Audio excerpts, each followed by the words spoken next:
Fisiologia do sistema reprodutor masculino. Olá, eu sou o professor Dante. Vamos à nossa aula de fisiologia do sistema reprodutor masculino, com ênfase nos hormônios e esteroides sexuais masculinos. Para isso, nós temos como objetivos fazer inicialmente uma pequena revisão sobre o eixo hipotálamo, hipófise e gônadas, os hormônios hipotalâmicos e hipofisários, que controlam a secreção dos hormônios esteroides sexuais masculinos, testosterona e seus análogos.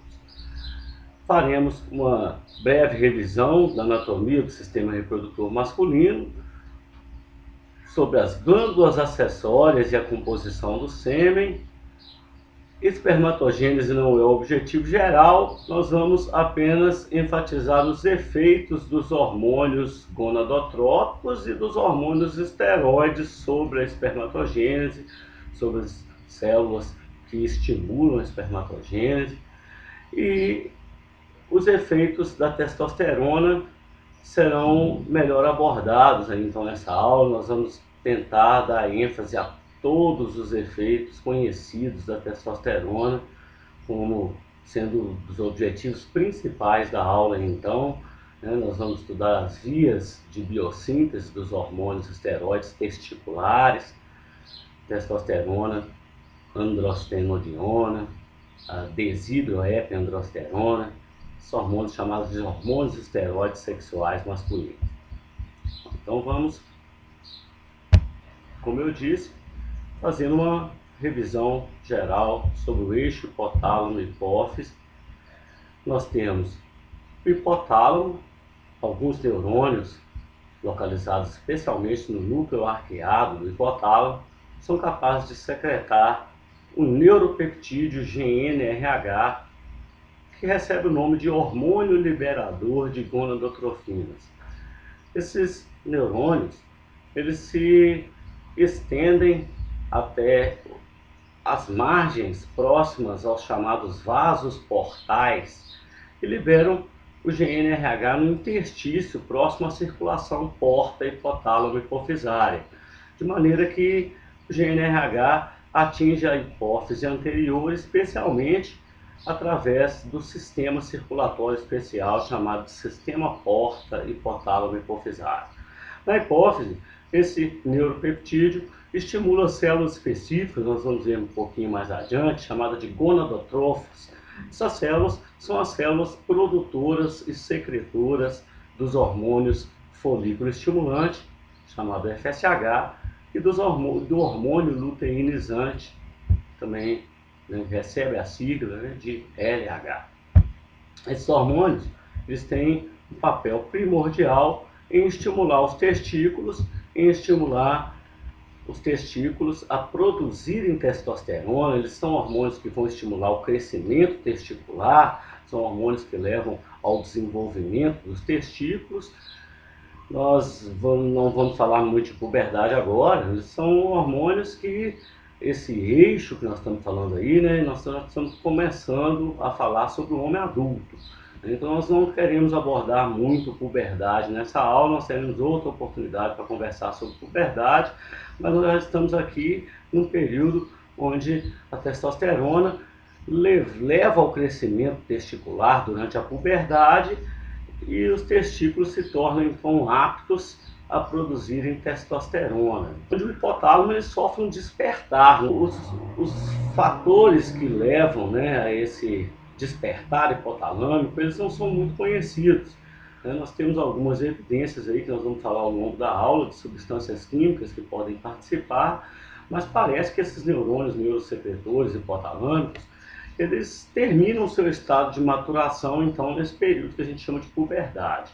Durante esse período, os picos secretórios desses hormônios, a secreção de GNRH e FSH e LH, elas são bastante caracterizadas pelos picos noturnos, das variações ao longo, durante o período da noite. E ao longo do desenvolvimento da puberdade, esses picos eles também começam a acontecer ao longo do dia. É claro que nós teremos sempre uma maior secreção desses hormônios hipofisários e hipotalâmicos no período noturno, os picos de secreção são maiores e a frequência de secreção também é maior no período da noite. Mas após o período de puberdade, além da manifestação noturna da produção desses hormônios, nós também temos picos ao longo do dia, que serão mostrados aí ao longo da aula. Nós vamos ver que existem flutuações diárias, né, que nós chamamos de ritmo circadiano, que comanda a produção desses hormônios. Então nós estamos aqui falando, né, do período onde nós já passamos da puberdade e nós começamos a estabelecer um ritmo diário, onde o hipotálamo secreta o GNRH, esse hormônio atinge a hipófise anterior e atua lá nos gonadotróficos, estimulando a produção de LH e FSH, e esses hormônios atuam então nos testículos, estimulando e desenvolvimento e crescimento testicular e a produção de testosterona. A testosterona, junto com os hormônios gonadotrópicos, são essenciais para a espermatogênese, e nós vamos ver que a testosterona tem um efeito especial nas chamadas glândulas acessórias, que ela contribui para a formação da secreção, que nós vamos chamar de sêmen. Nós podemos dizer aqui, né, que sob o efeito do FSH e do LH, os testículos têm o seu desenvolvimento, algumas células especiais do testículo, né, nós vamos ver que existe um efeito especial desses hormônios nas células de Sertoli e nas células de Leydig, que são células diferenciadas lá no testículo, e eles estimulam, né, os testículos a produzirem espermatozoides e também estimulam a produção de testosterona. Aqui enfatizando que a testosterona também é essencial para a produção correta de espermatozoides, bem como alguns hormônios estrógenos que são produzidos no próprio testículo, né, até hormônios que eles também são importantes para a espermatogênese. Existe uma pequena conversão, né, de testosterona em estrógeno no testículo. Parece que em situações normais nós vamos pensar num efeito bastante localizado desses estrógenos, que contribuem também para a espermatogênese, mas principalmente a testosterona e os hormônios da hipófise, os hormônios chamados de hormônios gonadotróficos. Bom, então, de maneira geral, nós estamos falando aqui do chamado eixo hipotálamo, hipófise e gônadas. A testosterona e os hormônios esteroides sexuais masculinos, eles têm o papel de levar o desenvolvimento do corpo do homem. Eles levam ao surgimento dos caracteres sexuais secundários, naquele período lá que nós chamamos de puberdade, do desenvolvimento do crescimento do pênis, do crescimento dos testículos, do desenvolvimento de músculos, alterações, né, marcantes da puberdade, como o surgimento de alterações na vocalização, alterações no padrão vocal, né, as vozes se tornam mais graves, nós temos um maior desenvolvimento de músculos aí, e características que nós chamamos de virilizantes, o desenvolvimento de caracteres sexuais masculinos, como o surgimento de pelos axilares, pubianos, da barba, né? Então esses hormônios, como a testosterona, eles são responsáveis por todo o desenvolvimento do corpo do homem, né? Eles são responsáveis não só, né, por esses efeitos periféricos sobre o tecido muscular, sobre o tecido adiposo, que é o assunto principal da aula, né? Nós vamos falar disso aí hoje, né, dos efeitos da testosterona, da dihidrotestosterona, dos outros andrógenos de menor potência, que também são produzidos aí no testículo, e esses efeitos, eles não se restringem à periferia, são efeitos também que são percebidos no sistema nervoso central. Nós podemos perceber que esses hormônios esteroides sexuais masculinos, eles têm receptores praticamente no corpo todo, eles têm receptores do sistema nervoso central, e eles são responsáveis em parte pelo comportamento masculino, em parte pelo comportamento, muitas vezes, agressividade, não diria uma agressividade extrema, uma agressividade característica do ser humano do sexo masculino, né, os padrões comportamentais, comportamento paternal, né, junto com outros hormônios como vasopressina, ocitocina, né, também participam. Eles têm um efeito, né, um efeito sobre o comportamento, né, um efeito sobre a libido, né, sobre o desejo sexual do homem. que vai começar a se manifestar aí logo nesse período de puberdade. Diversos outros efeitos metabólicos, nós vamos ver ao longo da aula uma lista com os efeitos da testosterona. Bom, já falando então sobre o eixo hipotálamo, hipófise e gônadas, né, nós estamos chamando aqui a atenção para o eixo hipotálamo, hipófise e testículos, onde o GNRH produzido no hipotálamo, via sistema porta, atua nos gonadotrófos da adenohipófise ou hipófise anterior, estimulando a produção de gonadotrofinas, e as gonadotrofinas LH e FSH atuam então nos testículos, estimulando a produção de hormônios esteroides sexuais masculinos. A testosterona é o principal. E a testosterona, além de ter um efeito sobre o desenvolvimento do corpo do homem e efeitos centrais, ela também exerce um efeito inibitório sobre o eixo hipotálamo e hipofisário. A testosterona produzida no testículo, ela é capaz de inibir a produção de GNRH pelo hipotálamo e também de inibir a produção de LH e FSH pela hipófise. Então existe um mecanismo de retroalimentação negativa que nos ajuda aí, né, a caracterizar esse chamado eixo hipotálamo, hipófise e gônadas, onde o hormônio final, né, ou seja, a testosterona, é capaz de inibir tanto o hipotálamo quanto a hipófise e com isso inibir a sua própria secreção. Quando seus níveis vão diminuindo, esse mecanismo inibitório vai se tornando cada vez mais fraco e o hipotálamo vai novamente entrando em ação e a hipófise também vai novamente produzindo seus hormônios. Então isso funciona de maneira cíclica, com muitos pulsos aí ao longo do dia, né? Pulsos quase de hora em hora, né? Mas também pode variar, isso varia também com a realização de atividade física, com outros parâmetros como a estimulação sexual e como efeitos como estresse, alterações no comportamento, né? Nós podemos ter alterações nesses ritmos, que nós vamos chamar de ritmos circadianos normais. Então, em resumo, GNRH estimula a hipófise a produzir LH-FSH, que estimula a produção de testosterona, que inibe a produção de GNRH e também inibe a produção de LH-FSH. É importante introduzirmos aqui um hormônio que é produzido no testículo, que também tem o nome de inibina, e a inibina ela também ajuda a testosterona a trabalhar, ela também exerce um efeito inibitório sobre o eixo hipotálamo hipofisário. Nós vamos falar mais da inibina no sistema reprodutor feminino, mas a inibina produzida pelo testículo ela também é capaz de inibir, especialmente a hipófise, ela não tem muitos efeitos no hipotálamo, ela contribui, né, para esse efeito inibitório que a testosterona exerce. De maneira que nós podemos dizer que GNRH estimula LH-FSH, estimula testosterona mais inibina. E aí testosterona e inibina inibem o eixo, que se torna mais lento, que diminui a produção de testosterona e inibina, que agora vai deixar o eixo mais rápido, porque esses hormônios são inibitórios. Quando eles diminuem, o eixo volta a funcionar. É um auxiliar aí, né, no efeito da testosterona. Até hoje nós não temos descrição de nenhum outro efeito da inibina, então não deve perder muito tempo com ela aí, né, só centralizando. Nem escrevi o nome aí nesse slide, mas ela aparece futuramente aí, a gente vai ver que produzida lá pela célula de Sertose do testículo.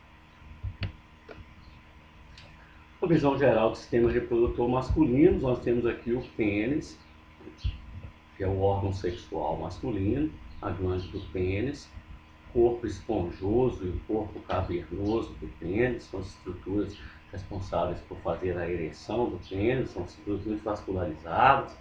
Aqui a uretra, nós podemos ver aí a intimidade da uretra com a próstata, isso é clinicamente relevante, né, quando existe o fenômeno de hipertrofia prostática, né, um fenômeno, na maioria das vezes, patológico, né, ele leva à compressão da uretra, pode dificultar a micção.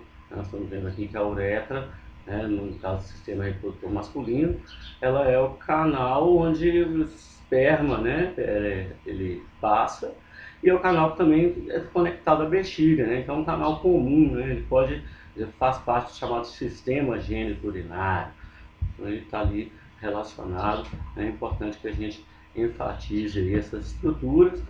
que a anatomia já, né, dá uma atenção maior a isso aí. Aqui nós já visualizamos as glândulas acessórias, a próstata, a vesícula seminal, as glândulas bulbouretrais, nós vamos falar delas aí ao longo da aula. É uma visão geral do sistema reprodutor masculino. Contexto aí, então, eu já queria introduzir as glândulas acessórias e falar um pouquinho da composição do sêmen. As chamadas glândulas acessórias, elas são a próstata e a vesícula seminal. Nós temos também uma chamada glândula bulbouretral, que ela não produz nenhum constituinte do sêmen, nós vamos falar dela mais adiante. Eu gostaria de dar ênfase à próstata e à vesícula seminal, que são as glândulas que produzem a maior parte dos constituintes do sêmen. Nós dizemos que o sêmen é constituído de cerca de 30% de líquido prostático e 60% de líquido da vesícula seminal, de maneira que os outros 10% são os líquidos do túbulo seminífero que vão compor aí o sêmen junto com os espermatozoides. Então, nós vamos chamar a atenção inicialmente então para a próstata. A próstata é importante dizer que as glândulas acessórias, a próstata, que nós vamos falar agora, e a vesícula seminal, elas são altamente dependentes de testosterona. A testosterona e seus análogos atuam nessas glândulas de maneira a levar ao seu crescimento e desenvolvimento no período que nós chamamos de puberdade. E a manutenção funcional dessas glândulas ao longo de toda a vida do homem é dependente de testosterona, de maneira que a castração ou o hipogonadismo, doenças que levam os distúrbios, né, que levam à hipoprodução de testosterona, comprometem a produção do sêmen, comprometem a produção do líquido prostático e no líquido da vesícula seminal. Então nós vamos focar no papel da testosterona no desenvolvimento e na manutenção funcional dessas glândulas acessórias, que são essenciais para o desenvolvimento e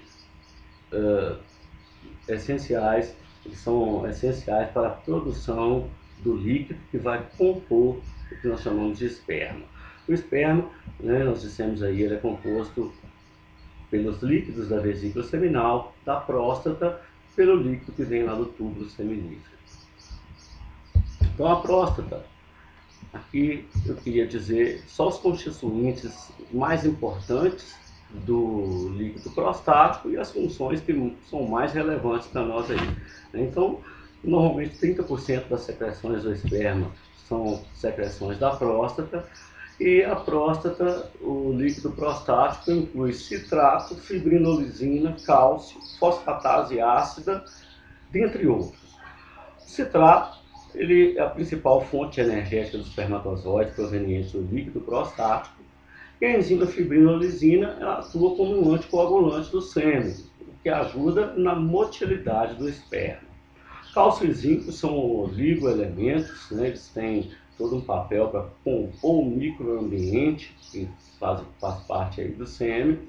E a fosfatase ácida, ela parece que tem um papel de neutralizar, né, o pH do túbulo seminífero.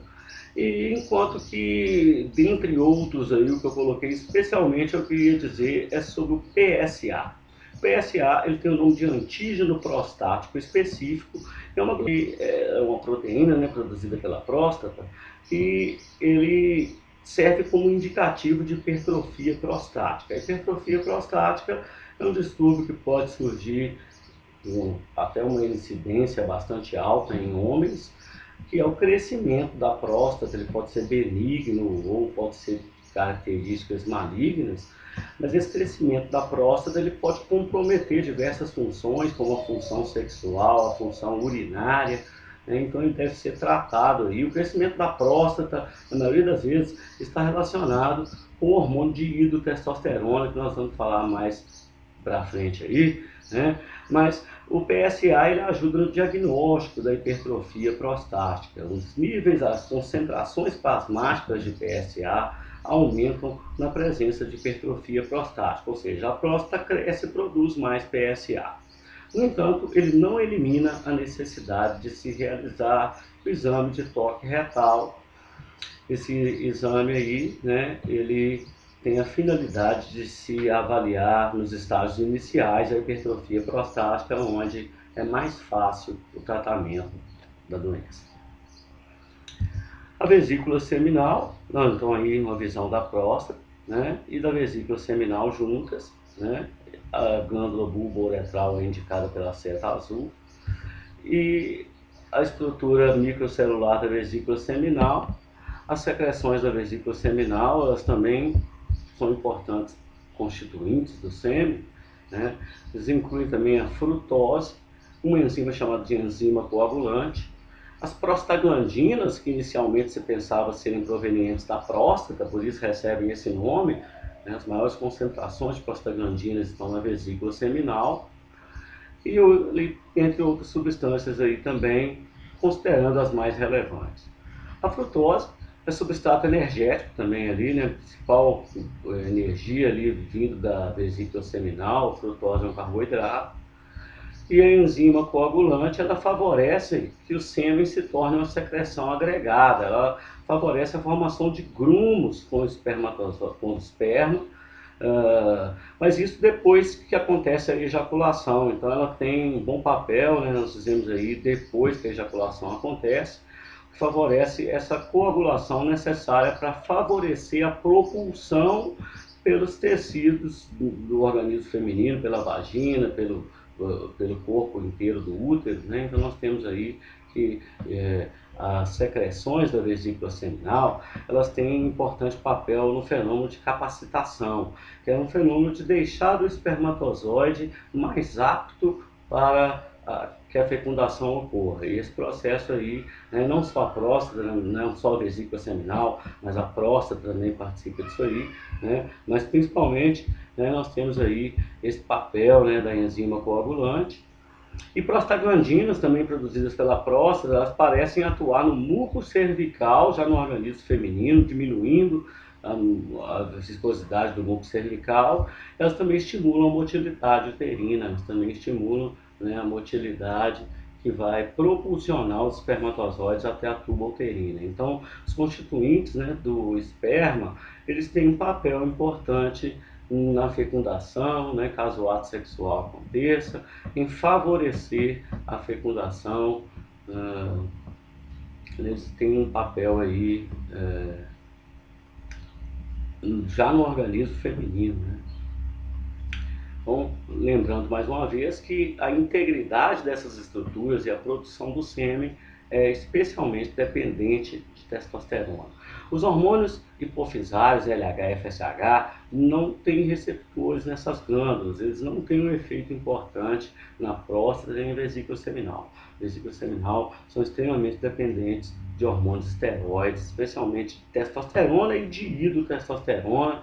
Nós vamos ver que os tratamentos principais para a hipertrofia prostática envolvem o uso de um fármaco chamado finasterida, que é um fármaco que inibe a formação de dihidrotestosterona, né? Inibe uma enzima chamada 5-alfa-redutase, e com isso diminuindo a produção de dihidrotestosterona, se obtém uma redução significativa do tamanho da próstata. É até interessante comentar, a finasterida, ela leva ao crescimento de cabelo, e esse efeito, quando apareceu, ele foi explorado como um efeito para tratar a alopecia masculina. No entanto, se demonstrou que tinha um grande índice de incidência de disfunção sexual, disfunção na atividade dessas glândulas devido à baixa produção de testosterona, e com isso se adaptou. Aí nós temos a finasterida na dose de 1 mg para o tratamento da alopecia, mas para o tratamento da hipertrofia prostática costuma-se usar a dose de 5 mg ou mais, aí a dose é maior, né? Então foi feita uma adaptação, e é só uma curiosidade mesmo que eu trago aí, né? Essa finasterida, ela revolucionou, na verdade, o tratamento da hipertrofia prostática. Quando surgiu, né, parece que ela diminuiu bastante, aí, né? Diminuiu muito, parece que mais de 90% dos casos de tratamento cirúrgico, né, de hipertrofia prostática, com o surgimento desse fármaco, mostrando a importância, né, da dihidrotestosterona. Nós vamos ver a biossíntese dela daí por diante. Nós vamos ver que ela é um esteroide que é produzido, na verdade, pela conversão da testosterona quando ela atinge os tecidos-alvo, no caso ali a próstata, a vesícula seminal, o folículo piloso, né, que nós estamos falando dele aí. E as glândulas bulbouretrais, elas não produzem constituintes do sêmen, elas são ativadas com a excitação sexual. Nós dizemos que as glândulas bulbouretrais, elas produzem um líquido, secretam um líquido semelhante a um muco, que é lubrificante, que contém galactose, dentre outras substâncias que servem para lubrificar a glândula do pênis, são emitidos antes da ejaculação, que eu digo ali, é antes, né, precedendo o ato sexual, no sentido de causar uma lubrificação e facilitar o ato sexual em geral. Tipicamente, 2 a 5 ml de sêmen são expelidos por ejaculação e cada ml de sêmen pode conter de 50 a 130 milhões de espermatozoides. Qual é o objetivo principal da aula? Espermatogênese. Mas fica muito difícil de falar dos hormônios e da sua importância sem falar do processo de espermatogênese. Nós faremos então uma pequena revisão dos tipos celulares dos tubos seminíferos e do espaço intersticial. Primeiro, uma visão macroscópica dos túbulos seminíferos. O interior dos testículos é constituído de diversos túbulos, chamados de túbulos seminíferos, e aqui uma visão microscópica desses túbulos seminíferos. Os túbulos seminíferos são as regiões onde são produzidos os espermatozoides, né, onde essas células surgem aí. Então nós temos aqui uma visualização dos túbulos seminíferos com algumas células localizadas na parede dos túbulos seminíferos. Aqui é um túbulo, aqui um outro túbulo. Então nós temos entre um tubo e outro um espaço chamado de interstício, e esse interstício também tem algumas células importantes aí. Então nós vamos falar aqui das células intersticiais, que são normalmente produtoras de testosterona, células de Leydig ou Leydig, e as células que estão na parede do tubo, que são os precursores espermatogênicos, e as células de Sertoli, que tem uma importância especial aí na espermatogênese e também em todo o desenvolvimento testicular, em todo o desenvolvimento e maturação dos espermatozoides. Bom, ali nós fizemos o contrário, né? Anteriormente estávamos com a microscopia em maior aumento, né? E agora estamos com o desenho em maior aumento, né? A microscopia do tubo está sendo mostrada aqui, e esse quadradinho foi feito aqui um maior aumento dele, para mostrar a parede do tubo apenas, para nós falarmos aqui, olha, dos precursores dos espermatozoides, né, que são ali por ordem, né, de maturação, as espermatogônias, espermatócitos, as espermátides e os espermatozoides, já lá na luz do tubo seminífero. E as células sustentaculares de Sertoli. As células de Sertoli, elas estão em íntimo contato com os precursores ao longo do tubo, elas têm diversas funções ali. Nós vamos ter uma lista com as funções das células de Sertoli. Então aqui são micrografias ópticas, né, foradas aí, ilustrando em cada micrografia, indicando aí os precursores dos espermatozoides, né, e também indicando as células sustentaculares de Sertoli, só para a gente dar uma observada aí nessas células. Né, as células sustentaculares, elas se localizam a maior parte na margem, né, do túbulo seminífero, próximo à cápsula ou à membrana basal, né, do túbulo seminífero. As células de Sertoli, podemos dizer ali, né, que em todos os estágios de diferenciação, as células de Sertoli estão em íntimo contato com as células espermatogênicas. As células de Sertoli, elas fornecem aos precursores diversas aportes, né, vamos dizer assim, olha, desde suporte estrutural para a ancoragem em si, né, suporte metabólico, eles fornecem lactato para o espermatócito primário, eles fornecem o que a gente chama de barreira hematotesticular, O interior dos túbulos seminíferos, ele não pode dar acesso aos macrófagos, às células que reconhecem corpos estranhos, porque os espermatozoides, como eles já são células com metade do conjunto de cromossomas, né, que são células haploides, eles já podem despertar imunogenicidade. Então as células Sertoli, elas junto com vasos sanguíneos, com as chamadas células mioides e com os capilares, elas formam a chamada barreira hematotesticular, que dificulta o acesso de macrófagos ao interior do túbulo seminífero, impedindo a fagocitose dos gametas masculinos. Elas também secretam proteínas importantes, proteínas transportadoras de nutrientes, e as células Sertoli, elas secretam uma proteína importante chamada de proteína ligante de andrógenos. Essa proteína é importante para a manutenção das concentrações de testosterona testicular, o que é importante para fazer com que ela contribua para a espermatogênese. Parte da testosterona também pode ser convertida em estrógenos, nós vamos falar um pouco disso aí. Né? As células Sertoli, elas também são endócrinas, elas são... Eu esqueci lá no início de falar da ativina, né? Também, né, junto com a inibina, nós temos a ativina para regular aquele eixo, né? De maneira que a inibina inibe o eixo hipotálamo hipofisário e a ativina ativa, né? Muito simples aí, né? Só a gente pensar que eles são hormônios que são produzidos de maneira oposta, né? Quando LH e FSH atuam sobre os testículos, eles estimulam a produção de inibina e inibem a produção de ativina. Então nós completamos aí aquele eixo hipotálamo hipofisário. Além disso, as células de Sertoli, elas são responsáveis pela produção no embrião masculino de um hormônio chamado hormônio antimileriano. O hormônio antimileriano, ele contribui para a diferenciação sexual do embrião em feto masculino, né, na verdade aí, ele é um hormônio que inibe o desenvolvimento dos ductos de Miller e com isso ele permite o surgimento dos túbulos de Wolff que vão né, se desenvolver futuramente aí em órgãos do sistema reprodutor masculino. Então, ele faz parte ela também participa da diferenciação sexual. Eu quero chamar a atenção especial o papel da célula de Sertoli na espermatogênese. Né? Então ela tem todos esses fatores, né, que contribuem de uma maneira geral para favorecer a espermatogênese.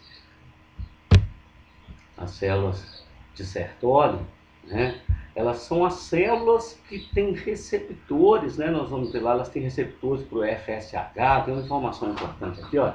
As células germinativas, né, os precursores, né, espermátides, espermatócito, eles não têm receptores nem para testosterona e nem para o FSH. Né? Quem tem receptores para essas substâncias são as células de Sertoli. Né? Então, nós vamos ver que, sob o efeito do FSH e da testosterona, as células de Sertoli elas se tornam aptas a favorecer a espermatogênese, né? Elas fornecem todo aquele suporte estrutural. Elas também são células que são capazes de contribuir, né, produzindo fatores de crescimento para os espermatozoides. Então as células Sertoli têm um efeito parácrino, né, em contribuir para o crescimento dos espermatozoides.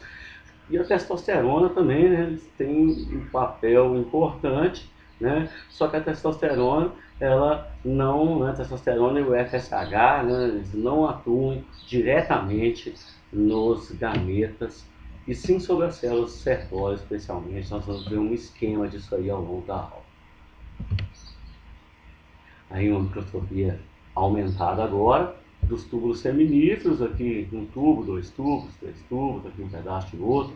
E aqui o espaço entre os tubos, para a gente ver aqui que existe, próximo à membrana basal, né, entre a membrana basal, um epitélio, um cordão de células, que contém muitas células chamadas células de Leydig ou células intersticiais. Então essas células elas não estão soltas no interstício, né? Elas estão ancoradas na parede externa do túbulo seminífero e elas são as células produtoras de testosterona. Nós vamos ver que de maneira geral, né, o FSH atua sobre as células de Sertoli, enquanto o LH atua nas células de Leydig. Ambas as células têm receptores, né, para o LH e para o FSH, mas nós vamos chamar uma atenção especial aí, né, para o efeito do LH nas células de Leydig, contribuindo então para a produção de testosterona por essas células. Essas são então as células produtoras de testosterona. Bom, então rapidamente aqui, as ações das gonadotrofinas e da testosterona, então como nós vimos, elas não atuam nos precursores, elas atuam nas células de Sertoli, o FSH, que estimula as células de Sertoli, que de maneira parácrina, e além todo aquele suporte estrutural e metabólico, as células de Sertoli também estimulam as células germinativas ao se desenvolverem seu estágio mais maduro, que é o estágio de espermatozoides. Então o FSH, ele, além de ter um efeito estimular a célula de Sertoli, ele também estimula a proliferação e a diferenciação das células de Sertoli. As células de Sertoli são as células que produzem inibina, e tem lá aquele efeito inibitório sobre a adenocórtex. Enquanto sobre o efeito do LH, o LH atua principalmente nas células de Leydig e estimula a síntese de enzimas da esteroidogênese, enzimas que nós vamos ver logo a seguir, as enzimas que levam à conversão desde o colesterol, que é o precursor inicial, até os hormônios esteroides finais, estimulando aqui a produção de testosterona, que é o principal esteroide masculino. E a testosterona, nós podemos ver, olha, elas têm efeito parácrino sobre a célula de Sertoli, o que também estimula a célula de Sertoli. Então nós podemos dizer que a célula de Sertoli ela é estimulada pelo FSH e pela testosterona, e que o LH é responsável pela produção de testosterona. Então, tanto as células de Sertoli, a célula de Sertoli é dependente tanto de testosterona quanto de FSH, mas para que a testosterona seja produzida tem que ter LH.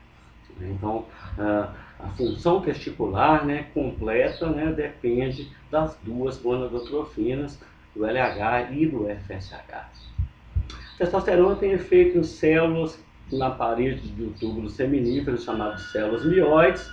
As células mioides também têm um efeito parácrino, existem evidências que as células mioides produzem fatores de crescimento espermáticos, então isso contribui para o desenvolvimento dos espermatozoides e para a espermatogênese. E a testosterona também tem uma ação intrácrina ou autócrina, onde ela regula a sua própria produção na célula de Leydig. Nós vamos ver, além do mais, que a testosterona nos testículos ela fica retida lá pela presença da proteína ligante de andrógenos, que tem um papel em reter grande parte da testosterona, mas ela vai ter efeitos fora do testículo e para isso ela tem que ter também uma proteína de transporte.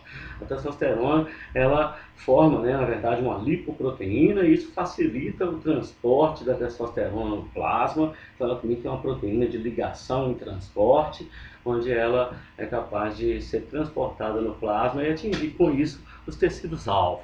Os hormônios esteroides são hormônios que entram nas células, então nós vamos ver o mecanismo de ação deles mais para frente. Um efeito geral aí, das gonadotrofinas sobre as células de Leydig e de Sertoli, seus efeitos na produção de testosterona, também na produção de inibina, lembrando que testosterona e inibina vão inibir o eixo hipotálamo hipofisário. Aí, rapidamente, a biossíntese dos hormônios esteroides sexuais testiculares. Testosterona, aqui a testosterona. E um outro esteroide menos potente, chamado androstenodiona. E um terceiro, chamado desidroepiandrosterona, ou DHEA, e seus análogos, o DHEA sulfato. Então, esses três aqui, juntos, são os chamados andrógenos testiculares. Então, a testosterona e seus análogos, eles são chamados de andrógenos ou hormônios sexuais masculinos. A gente pode ver aqui, olha, que os andrógenos podem ser convertidos a estrógenos. A enzima que faz essa conversão de andrógenos a estrógenos é a aromatase. E ao contrário do que a gente costuma imaginar, um homem expressa aromatase testicular e a aromatase é responsável pela produção de uma pequena quantidade de estrógenos, especialmente estradiol. O estradiol tem um papel na espermatogênese, mas a secreção de estrógenos é muito pequena, de maneira que esses hormônios são os que atingem a circulação periférica. Nós falamos que tanto o DHEA, quanto a androstenodiona, quanto a testosterona, são hormônios androgênicos. Os dois anteriores são precursores da testosterona, né? Então eles podem dar origem à testosterona, né? E a testosterona é bem mais potente do que eles, né? A testosterona é o principal andrógeno testicular. Os efeitos androgênicos, então, né, aqueles efeitos todos que nós vamos ver numa lista que vem logo a seguir aí, são os efeitos dessas três substâncias, né? Os efeitos da testosterona, da androstenodiona e da desidroepiandrosterona, ou androsterona, né, como ela é chamada aí também, androsterona. Então, nós vamos ver que são efeitos androgênicos, considerando que a testosterona é o mais potente de todos, né? E ele só não é mais potente do que o seu análogo produzido nos tecidos. Então, quando a testosterona atinge os tecidos-alvo, ela pode atuar por si própria ou ela pode ser convertida num análogo chamado de hidrotestosterona. Então, tem essa mesma figura aqui. Normalmente, essa parte aqui ela é comum, tá, da figura. Ela até ajuda a ilustrar aqui, né, olha, que essas mesmas vias metabólicas, né, elas estão presentes na suprarrenal, ali, olha, dando origem a hormônios como mineral e glicocorticoides, né, mas eu quero focar aqui, né, para as enzimas que se concentram nos testículos, né, para as enzimas que são mais expressas nos testículos, as enzimas que levam à produção final do hormônio testicular testosterona. Né, o testículo nem tem tanta aromatase, né, então não produz muito estrógeno, uma quantidade restrita de estrógenos, centralizando, resumindo aí, né, produção de testosterona. E quando a testosterona então atua nos tecidos-alvo, ela pode ser convertida pela ação de uma enzima presente nesses tecidos, né, órgãos como próstata, como folículo piloso, né, em todos, praticamente todos os tecidos do corpo aí, né, essa enzima 5-alfa-redutase, a enzima que eu já falei previamente, né, ela é inibida pelo aquele fármaco chamado finasterida, né, então ele impede a formação de dihidrotestosterona. Nós já podemos visualizar aí, né, alguns efeitos, possíveis efeitos colaterais desse fármaco, né, quando utilizados em altas doses ou mesmo em pessoas mais sensíveis, né, tem que se pesar bastante o risco-benefício do uso da finasterida, né, para hipertrofia prostática em doses mais altas, né, e para a alopecia masculina, né, ela já vem sendo usada aí em doses mais baixas, mas sempre pesando, né, que a farmacologia é risco-benefício. Então estamos mostrando aqui a biossíntese dos principais andrógenos, testosterona no testículo, e quando a testosterona sai do testículo e penetra nas células-alvo, ela é convertida em dihidrotestosterona, né? Eu não quero dizer que a testosterona ela não atua por si própria, né? Ela tem um efeito por si própria, tá? Sem precisar de ser convertida em dihidrotestosterona, mas boa parte dela vai ser convertida em dihidrotestosterona pela ação dessa enzima ali, chamada 5-alfa-redutase. Mecanismo de ação da testosterona, então, olha, a testosterona é um hormônio esteroide que circula no plasma ligado a proteínas, e a lipase lipoproteica presente no interstício das células-alvo, então faz essa quebra, e a testosterona pode entrar nas células por difusão simples, atravessando a bicamada lipídica. Quando ela atravessa a bicamada lipídica, ela se associa ao receptor. Existem evidências de que o receptor pode ser encontrado no citoplasma e no núcleo, e que muitas vezes ele está presente no citoplasma das células, onde a ligação da testosterona com o receptor é que leva à migração do complexo hormônio receptor para o núcleo. E quando a testosterona, então, ligada ao seu receptor, atuam diretamente no DNA, normalmente em sítios promotores regulatórios de genes, né? Elas podem inibir alguns genes ou estimular, né? A testosterona pode inibir ou estimular a síntese proteica, né, estimulando ou inibindo genes. Então são efeitos que tendem a ser prolongados, né, são efeitos que tendem a durar o tempo de duração daquela proteína, daquela enzima. Então são efeitos que são efeitos típicos de hormônios que atuam modulando genes, atuando em receptores intracelulares. Os estrógenos também atuam assim, né? Nós não chamamos muito atenção ao sistema reprodutor feminino, Estamos chamando a atenção aqui no masculino. Principais efeitos, né, regulando ali, né, a espermatogênese, ações paráquinas, regulação da libido, do comportamento sexual, agressividade, outros parâmetros que nós vamos falar aí, como controle da produção de hemácias, né, de padrões de comportamento, padrões de desenvolvimento muscular, né, quer dizer. E aí ilustrando a dihidrotestosterona. Testosterona sofre conversão em dihidrotestosterona, e a dihidrotestosterona atua da mesma forma, liga no seu receptor e atua com o mesmo efeito da testosterona. Nós temos que a dihidrotestosterona tem um papel especial na manutenção funcional dos órgãos sexuais. Então ela tem um efeito mais direcionado, um efeito mais localizado na próstata, em caracteres secundários, como desenvolvimento de pelos, de músculos, como desenvolvimento da voz. Então ela pode afetar mais ou menos um ou outro caractere do que a testosterona. Então nós temos aí, né, que testosterona é convertida em dihidrotestosterona sob a ação da 5-alfa-redutase. Em geral, nós dizemos que as duas têm o mesmo efeito, mas a dihidrotestosterona, nós damos aí uma ênfase, né, aos efeitos no aparelho reprodutor, na próstata e no desenvolvimento dos caracteres sexuais, mesmo desenvolvimento de músculos e desenvolvimento de pelos pelo corpo, na queda de pelos na cabeça. Então, são efeitos que muitas vezes eles têm um papel, né? Eles não são todos, né, dependentes aí de andrógenos, né? Mas eles têm uma influência muito expressiva desses andrógenos. Então aí uma lista geral com os efeitos fisiológicos da testosterona, primeiro na puberdade e na adolescência, depois na vida adulta. A gente vai ver ali, olha, né, durante a puberdade e a adolescência, acontece o desenvolvimento do corpo do homem, né, acontece o crescimento dos órgãos sexuais internos e externos, do pênis, né, do saco escrotal, desenvolvimento dos testículos, o crescimento de todas aquelas estruturas importantes para a reprodução masculina. A produção de espermatozoides, o crescimento dos ossos longos e das vértebras é um efeito que aparece em conjunto com o GH, o chamado estirão da adolescência, o chamado efeito menino, como você cresceu. Desenvolvimento da massa muscular, nós podemos ver que 50%, cerca de 50% ou mais que as mulheres, né? Desenvolvimento de um torso, né? De uma massa muscular aumentada, com desenvolvimento de músculos também atribuído à testosterona.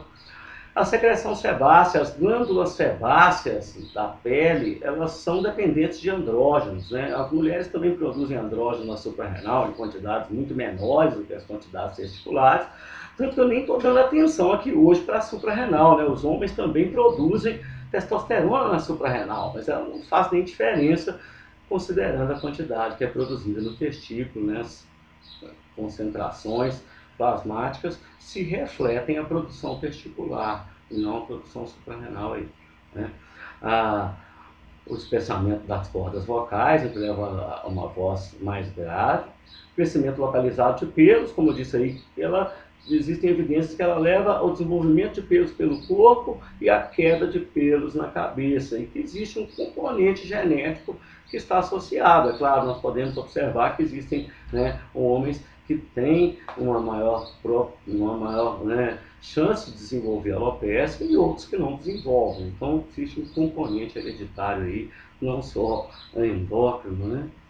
A testosterona, ela é responsável em parte, né, pelo vigor físico, pelo aumento do vigor físico, tanto que esses hormônios são utilizados como anabolizantes esteroides, são considerados doping, né, em práticas esportivas. Eu não quero chamar muita atenção para isso na aula de hoje, porque eu quero dizer especialmente os efeitos fisiológicos da testosterona. Elas contribuem para a produção de hemácias, né, os homens, né, apresentam um hematócrito, né, maior que o das mulheres, uma quantidade de hemácias maior em geral aí, tá?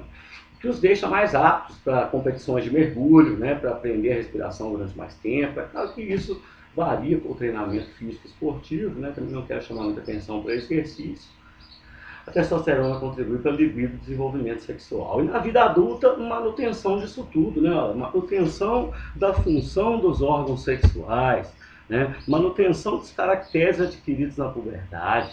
Basicamente isso, né? Produção de espermatozoides, manutenção da função vital do homem, né? Da função reprodutora do homem, quer dizer, né? E da libido, manutenção da libido, do desejo sexual.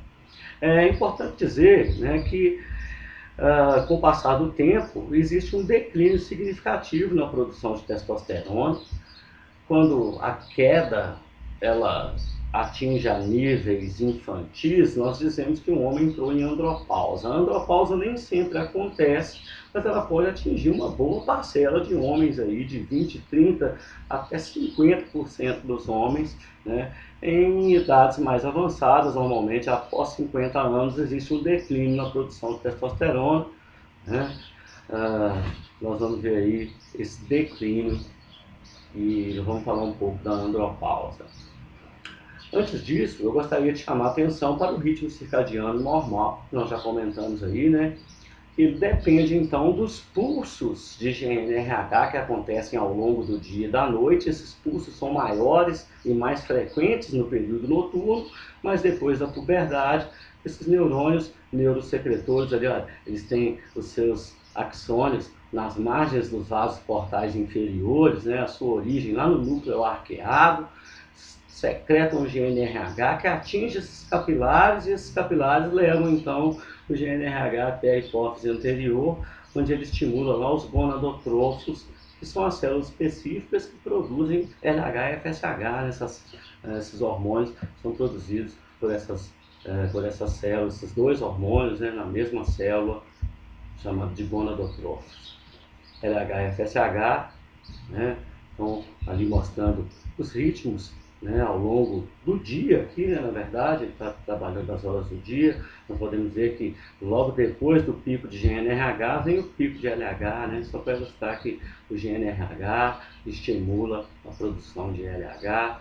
Isso varia, né, em ciclos pulsáteis ao longo aí das horas do dia, mantendo as concentrações dos hormônios esteroides, né, de testosterona, mais ou menos dentro de uma faixa, né, vai e volta, né, dentro de uma faixa constante, né, que a gente chama ali de concentrações normais, né, concentração mínima e máxima ali, né, acompanhando, né, o ritmo do LH e do FSH. A gente pode perceber aqui, né, que a frequência de pulsos de FSH, né, ela é maior do que de LH, né, mas a concentração de LH é maior do que a concentração de FSH. Então, ao longo das horas aí do dia, né, podemos ver que após, né, a secreção de gonadotrofinas, existe a manifestação, os picos de secreção de testosterona, né, ao longo dos dias da noite. Nós podemos ver aqui, né, olha, que nas primeiras horas da noite, né, nas primeiras horas da madrugada, né, onde as concentrações de testosterona são mais altas no plasma, quando comparadas às outras horas do dia ali, né. Nas primeiras horas da manhã, elas ainda estão elevadas quando comparadas ao período mais ao decorrer do dia, né, ao longo da tarde. Existem outras referências que eu vou indicar aí para estudar ritmos circadianos de hormônios masculinos, né?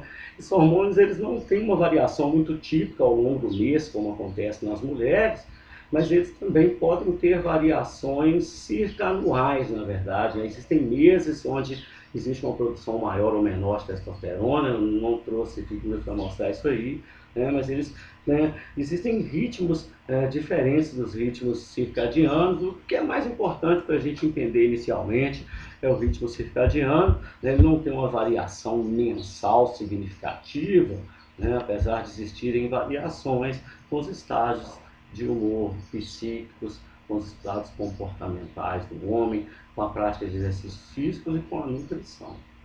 Então existem variações, né, flutuações das concentrações desses hormônios. Nós podemos ver aí, né, até a puberdade e adolescência, os níveis que nós chamamos de infantis, né, até as idades onde o homem tem atividade mais robusta, mesmo atividade sexual, disposição para o trabalho, né, tudo, a vida adulta, né, o auge da vida do homem aí até cerca de 50 anos, então nós começamos a ter um declínio. E essa figura ela é bastante generosa, ela é uma figura que ela não traz um declínio significativo na produção de testosterona, que esse homem não entrou em andropausa, né, um homem que ainda atinge uma idade mais avançada, uma produção bastante regular de testosterona, não simbolizando muito bem a minha figurinha, que eu trouxe para descontrair aí a nossa aula, tá? Mas, né, quando nós queremos falar de andropausa, nós estamos remetendo a isso aqui, na verdade, né? Quando o homem entra a níveis de produção de testosterona compatíveis com os infantis, a produção de espermatozoides decai muito, né? A fertilidade pode ficar infértil, né? E pode também ter uma função sexual bastante reduzida aí. Tratamentos, reposições hormonais, né? Tratamentos com outros fármacos, eu não gostaria de abordar muito, só de visualizar esse gráfico, que também é semi-quantitativo, né? É um gráfico mais de efeito visual, tá? Para a gente ilustrar isso aí, né?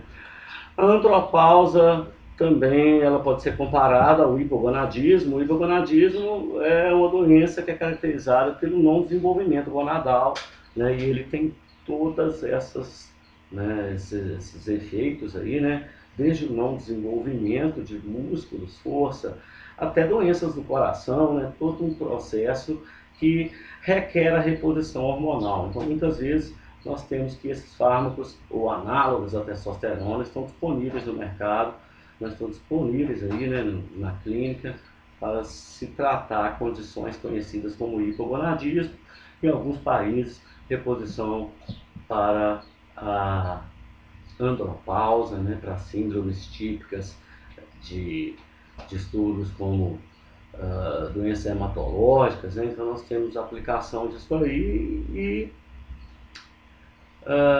de forma muitas vezes irracional e imediatista, né, esses fármacos ou hormônios são utilizados para praticantes de atividade física, no sentido de desenvolvimento de força, com sérios efeitos colaterais aí, né, podem se desenvolver ou não.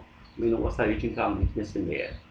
Então, o hipogonadismo é a principal aplicação dessa reposição hormonal atualmente, né, onde nós não temos uma legislação brasileira que ainda permite essa reposição hormonal em homens e não temos muitos estudos aí ainda no Brasil. Em outros países já existe uma reposição hormonal para a andropausa, nós estamos em desenvolvimento aí, né? Existem centros que fazem, centros que não fazem, então eu não quero entrar muito nesse método aí, queria só trazer essas questões aí sobre o desenvolvimento gonadal e o desenvolvimento hormonal.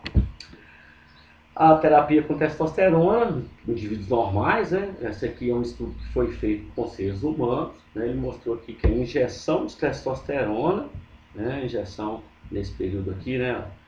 A contagem de espermatozoides e a concentração de FSH era normal, e a partir dessa linha vertical se fez a injeção de testosterona rapidamente. Nós vemos lá que, ao inibir o eixo hipotálamo hipofisário, a testosterona inibe a produção de FSH, e não adianta só testosterona, né? É necessário testosterona e FSH para que exista a espermatogênese. Então a contagem de espermatozoides vai lá embaixo. Né? Nós podemos notar que quando se repõe um hormônio, olha, aqui ele repôs o FSH, a contagem de espermatozoides retornou. E aqui ele repôs HCG. O HCG é análogo do LH, ele é parecido com o LH, só que na época era mais fácil de obter do que o LH. Então o experimento foi feito com HCG, mimetizando o LH. Né? Nós podemos observar que, né, também retorna. Né? Só que nem com LH, né, nem com FSH sozinho, né, retorna ao nível que era antes, né, a espermatogênese. Né, mostrando que não adianta repor uma gonadotrofina só, né, precisa das duas. Né, então, existe uma influência dos dois aí, né, não só naquilo que eu mostrei lá de testosterona influenciando, de LH influenciando a produção de testosterona, mas mostrando que existe uma influência direta do LH, né, na espermatogênese.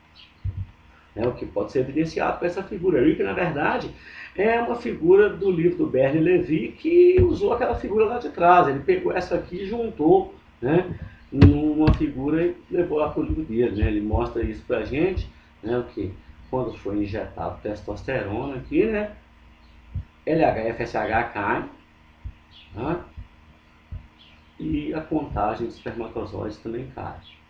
E aí, se eu faço uma reposição só de FSH, a contagem de espermatozoide retorna, mas ela não retorna bem, né? Olha como é que parece a figura, né? Olha lá, né? Reposição só com FSH, né? A contagem de espermatozoides retorna, e a reposição só com LH, né? Ele até deixou ela lá no final da figura, né? Reposição com LH retorna também, né? Mas menos ainda, né? Não dá para ver, né, visualmente, não estou comparando isso com esse, também nós estamos vendo que quando repõe só um, né, não volta normalmente ao que era antes.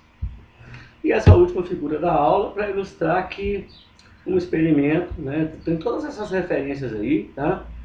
Aparecem os ratão lá, esse aqui foi um experimento feito com ratos, né, que mostra que animais intactos, né, controle, e animais castrados. Animais castrados, depois de certo tempo, né, foi feita a dissecção do animal e a vesícula seminal foi pesada e comparada com o animal controle. Né? Então se percebeu que quando o animal era castrado, né, a vesícula seminal ela diminuía de tamanho com o passar de alguns dias, né? Então é necessário para a manutenção da vesícula seminal, a importância da testosterona na manutenção da vesícula seminal, sendo visualizado, olha, se o animal, mesmo castrado, ele recebe testosterona, a vesícula seminal, ela vai crescendo, na verdade, proporcionalmente, né, a grupos que receberam concentrações crescentes de testosterona, até ficar do mesmo tamanho do controle naqueles que receberam uma reposição completa do hormônio testosterona, mostrando a importância da testosterona e praticamente só dela, né, para a manutenção da vesícula seminal, né, que mesmo recebendo testosterona, que provavelmente poderia até inibir, né, a síntese de LH-FSH, a vesícula seminal ela recupera. Hoje chegamos ao final da nossa aula. Essas são as nossas referências bibliográficas. Eu tirei algumas figuras dos livros do Aires, da Bernie, muitas figuras em livros de atlas de anatomia, mas eu segui, né, a aula pelo livro do Bernie e pelo livro da Aires, esse primeiro e último aqui. Tá? O livro do Guyton, eu trouxe só algumas informações, né, então utilizei mais os dois do meio do que o Guyton em geral. Esse é o GAD Fisiologia, eu sou o professor Dante, chegando ao final da aula, muito obrigado.